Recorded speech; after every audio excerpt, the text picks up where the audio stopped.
Hey everybody, and welcome to the third episode of The Board. I'm Nathan Donaldson, Agile Coach at Boost New Media, and this is... KIRSTIN Donaldson, Agile Coach at Boost New Media also. We're both Agile Coaches at Boost New Media. Welcome to The Board today. We're going to roughly follow the same format we followed last time, which is to look at examples of different ways we see the values of Agile being interpreted in the Scrum teams that we're working with. We've got the results of last week's giveaway, last fortnight's giveaway, a book review, a new giveaway, and a review of a blog site. That's right. So we're going to start talking about responding to change over following a plan. We recently had an example of this where we had a quite extreme case of a team member being removed from a sprint in the middle of a sprint. You were on that project, weren't you, Nathan?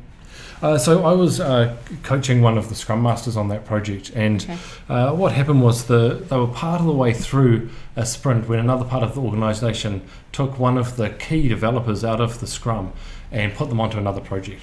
So they were about halfway through a sprint, and it was interesting. We were looking at, okay, what are we going to do?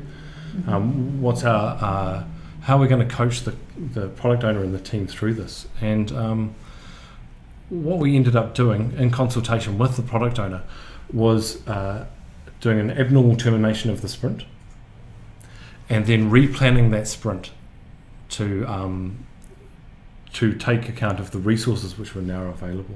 Okay, what effect did that have on the team? I mean, how did that work out? Well, it was interesting actually. First, the team was completely shocked that the organisation was, not supporting them. Yeah.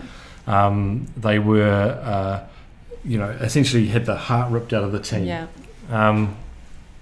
But once the team saw that they were able to recover from that and still be productive and deliver value to the organisation, I think it strengthened their resolve to continue to improve their Agile and their Scrum skills. Yeah, and it's a great way of getting them used to responding to a change quite quickly.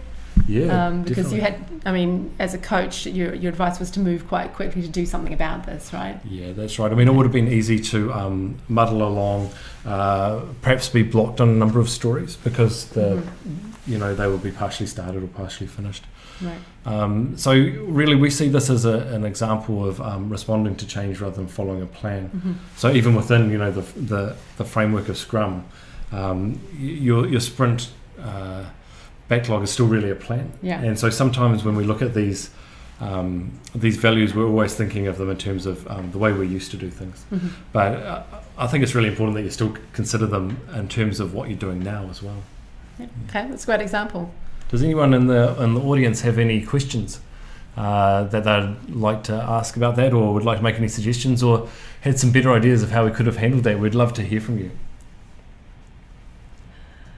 Speaking of collaboration, I'd like to talk a bit about collaboration now.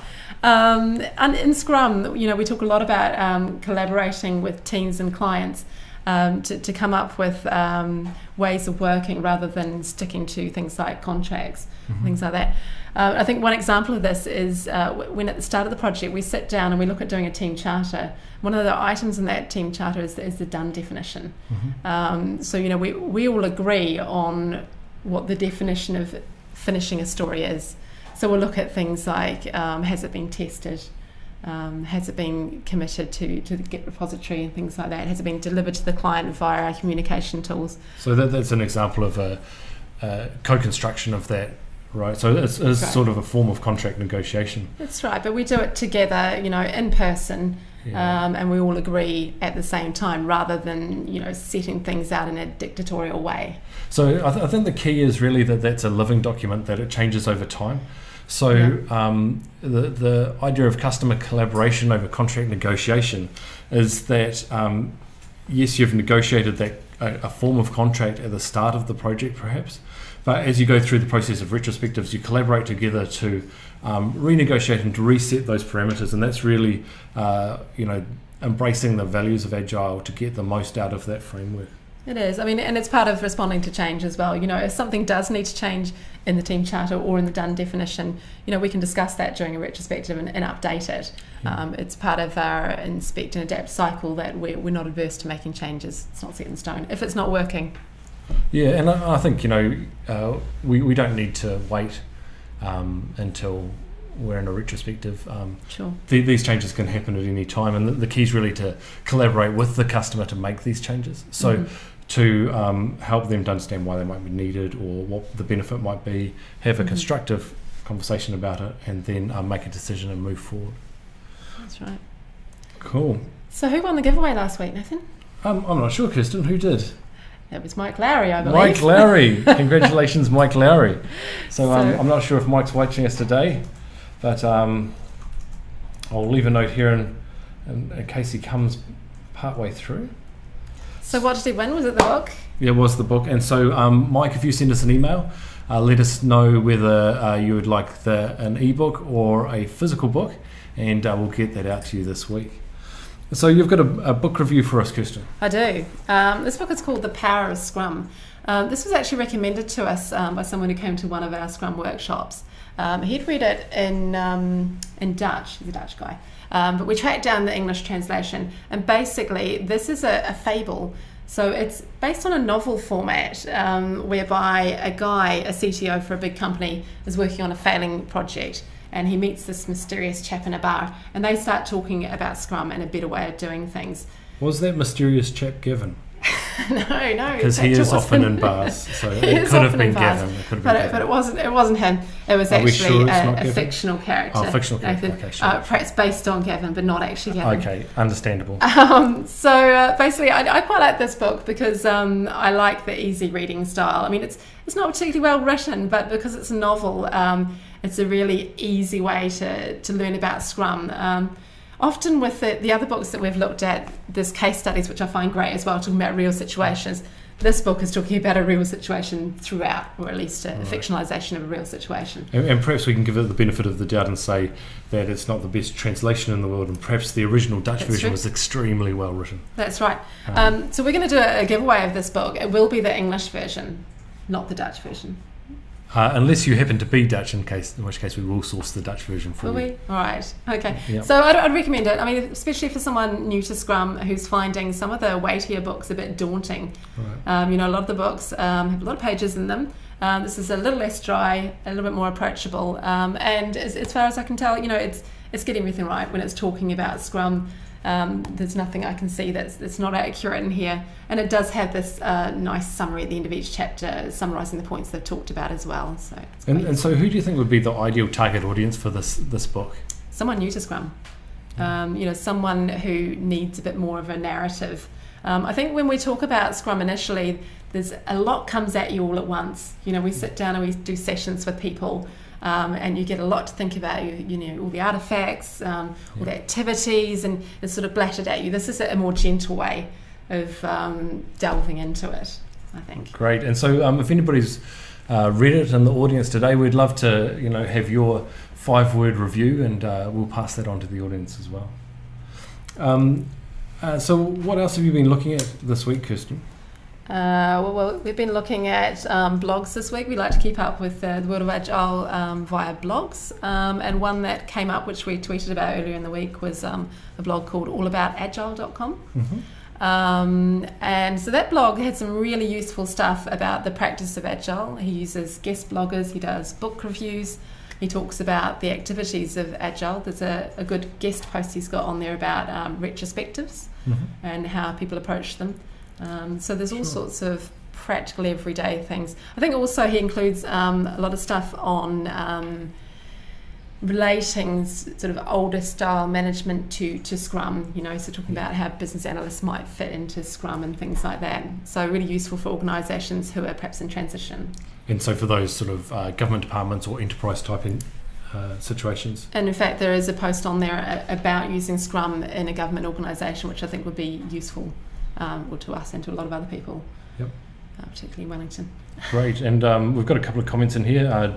John said it was a nice, easy read, very approachable. Okay. And Mike also recommends Agile Samurai. Is that the Pragmatic Programmer's book, Mike? It'd be nice to know. We can talk about that next week. Yeah. So one of the things that I've been thinking about and talking to some of our other Agile coaches about this week is the idea of Sprint Zero. And one of the ways that I find it useful to sort of, start to think about what's good practice and what's not is trying to relate it back to the Agile values. And so I thought, why is it that I have this feeling that a sprint zero is not the best way to, to initiate a project? And I think for me, it comes back to the value of working software over comprehensive documentation. So it's not necessarily that sprint zeros are always about creating documentation, but often they have an element of, actually I should take it back a step. So for those in the audience who aren't familiar with the concept of a sprint zero, that's often a smaller sprint or a normal size sprint before the main project starts.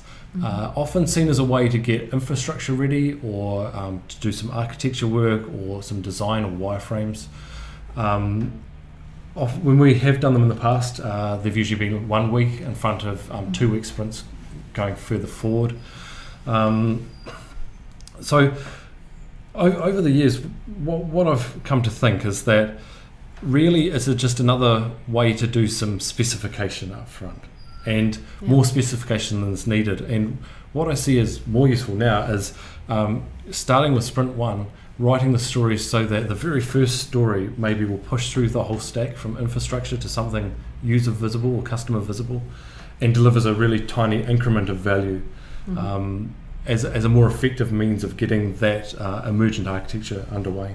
Yeah, I think you're right. I mean, so for example, if we're done like a bunch of wireframes in a sprint zero, you may find that leaves you less room for change throughout the project. You then got this set of wireframes that are describing all this functionality that people then have a mindset that that's all going to happen, and it doesn't give you that flexibility to sort of think, well, maybe we don't need to do that. It really is specifying all of that stuff up front, which I think can be very misleading. Definitely. And that week, you're never going to get it back. You could have delivered an increment of value to the organisation within that week, but you've delayed that start. So that's our take on sprint zeros. I'm interested to hear the audiences. We've got a question here from Jeremy. When should the customer be the product owner, and when should the product owner be a representative within the company? So Jeremy, are you thinking of a client vendor situation, or are you thinking about the end user customers? I think it is a really interesting question. To talk about the client vendor situation, we're often in the position, being a software development shop, of having absent product owners, and we have to put in place a proxy sort of product owner. There's definitely a worst case scenario. Right from the outset, we would encourage our clients to make available the resource to be a good product owner. In terms of, so Jeremy's just clarified end user customers. So in terms of end user customers, I think that the role of the product owner is to gather the requirements from around the business and from customers, and to distill those into increments of business value. So while the customer is important and should be consulted, I think that the product owner needs to be someone who has a stake in the product itself. Yeah, and that's going to be very hard for a proxy. Yeah, and different customers are going to have different needs as well. So there's a chance that if you have one customer as your product owner, that they're going to drive it in a very particular direction, which would be fine if they're the only customer for your product. That would make complete sense. But if you're going for a wider market, then I think that you need someone within your organisation who holds the vision for that product and is able to drive that vision through for the team and then deliver value to the end customer. Okay, so you're a product owner at the moment, aren't you? Yes, I am a product owner at the moment. That's true. For our new tool that's coming up called Scrum Maker. Okay, so you're the person that holds the vision for that product. Yeah, that's right. So, in your opinion, no one else could have taken that role within our organisation? They possibly could have, but they've all got other work to do as well. Okay. And certainly, I'm relying very heavily on John, our product development person, to run user interviews, to do validation, to return information to me about what our customers and our potential customers think. So is he a team member, or is he someone that's working with you on the sort of product owner side? Yeah, he's supporting me as a product owner, so he's not a team member. So we have quite a small team working on it. It's a sort of a side project for us. So we have 2 developers, a designer and a product owner currently working on it. And John's working with me on the business case side of it. So I like to think of the role of the product owner in the way that Jeff Patton describes it, as a product ownership team. So as the product owner, I'm responsible for making sure that the product is valuable, feasible and usable, but I don't need to be the person who has all of that information. I just need to make the decision. So I put people around me to help with that. So I've got the designer there to help ensure that it's usable. I've got the developers there to help ensure that the decisions I'm making are feasible, and John's there to help me ensure that it's valuable. And that works really well. We've got another question from Jeremy. Should the team work with individual customers on stories directly? I think there's cases where they should and there's cases where they shouldn't. Have you seen this, Kirstin, at all? But how do you mean individual customers in this context? So I'd imagine if we were making a product and say we were selling it to Apple, and we might talk to Apple about a particular feature that they wanted in the product or that they saw as being useful. Okay, I mean, I think that is useful. It's a bit like you were saying about the validation with Scrum Maker. You're going out and you're seeing what people want. I mean, obviously, you're selling product. You want to make what people want. You don't want to just imagine what people want. So I think it is a good idea. Yeah, I mean, I think definitely you need to validate what people want. We'd suggest concentrating on finding what your customer's problem is rather than what they see as the solution.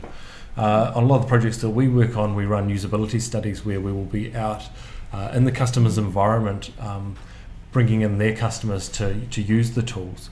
We'll be running interviews with them, running remote usability testing sessions, and then feeding that information back into what the product owner is doing with the backlog, so that's driving the backlog. And that seems to work very well. I think that the product owner is still at the heart of all this decision making, though. One of the key areas of waste in software projects is delays. So you have to be very careful about introducing any delays into the system. So one of the reasons we have a product owner who's the person who can make decisions quickly and effectively is so that we reduce delays in the system and ultimately waste in the system. Sure. Yeah. Okay. So Jeremy, I hope that answers your question to a certain extent. What else are we going to talk about today? Because I see we've got through all our stickies. We have gone through all our stickies. We've got a few minutes left. Does anybody in the audience have anything they'd like to propose? Another question or a suggestion? I understand this is delayed by about a minute, so it'll take a minute for those to come through. Sure. So Kirstin, what else has been happening with your teams this week? Well, this week we're starting a new project. And we have some constraints in terms of coming up to Christmas and a budget constraint as well. So we're looking at doing a month's work. So we sat down this morning, we started talking about whether we should be doing 1 week sprints or 2 week sprints. Yep. And there are differing opinions on this. Some people think that if we were to do 1 week sprints, maybe they're not going to get through enough work and actually produce something at the end of each sprint. The opposing view that came up in the meeting was because of the quite short timescale of the project, do we need to be checking in with the product owner more often than we would on a longer project? So if we went for 1 week sprints, we would be producing stories and going to production at the end of each week as opposed to the end of 2 weeks. Now, if we went at the end of 2 weeks, that's halfway through the project in this case, and that's quite late to be getting stuff out there. And it doesn't give you a lot of time to inspect and adapt on the processes that you're using. That's right, and I think that's going to be quite important given the brevity of the project. So we've decided to go with 1 week sprints, which I think it's going to work out great, but we'll see. We'll see at the end of the first week, and we'll have a look at how that's working and change if necessary. Great, and Mike Lowry's got a great question. When would you never use Scrum? This is an interesting question, so thank you for asking that question, Mike. I think that there's a lot of places that people see Scrum not being useful that I don't necessarily agree with. So for instance, in the operational side of managing an internet site, a lot of people see that ops doesn't work well with Scrum. I think that doesn't necessarily need to be true, especially now that we're using configuration management tools like Chef and Puppet. And we're actually able to do test-driven development of that work. It puts it in a different light. But we are certainly seeing a lot of teams moving to things like Kanban for ops, for architectural stuff, having systems teams that are supporting Scrum teams. And of course we use Kanban here for our business operations. Yeah, so I suppose the answer is, from our point of view, we'd never use Scrum when we can't work in a time box. So that would be one of the key things that would stop us from using Scrum. Can you think of any other situations, Kirst? No, I mean, I think the thing with Scrum for us is we see it working at the moment. If something came along that was more suited to something we're doing, we would do it. Yep. So, for example, in the business operations, we have started doing Kanban. I haven't seen any other situations. We do tend to handle everything else quite well with Scrum, even down to our maintenance clients, which we're handling with Scrum. That's a little bit different because we have one person acting as product owner for a range of maintenance clients. Sure. So it's really only done on our side. The clients aren't really aware or engaged in that Scrum process. But it works with us because all of our other projects are Scrum. Yeah. And it helps us track the maintenance as well. I mean, certainly what we've seen is every time we've moved to Scrum from something more ad hoc or waterfall, even if it's not an ideal situation for Scrum to be used in, it's increased the communication within the team, the collaboration with the client, and we've seen better results. And as you say, that doesn't mean there's not necessarily something better out there, but certainly we've seen it help our teams deliver more value more quickly. Yeah. So I think that's about everything for today. Do you have anything you'd like to close with, Kirsten? I don't actually, I'm afraid. Excellent. I'm done for today. So thanks for watching, and please, if you have anything you'd like us to talk about or any questions or just any feedback in general, please email us. Also, remember that you can win a copy of this book, The Power of Scrum, in either Dutch, the original Dutch, or in English, by sending us an email to info@boost.co.nz, and we'll be drawing the names out of a hat before the next show. So thanks everybody for watching, and I hope you'll join us in a fortnight's time. Thank you.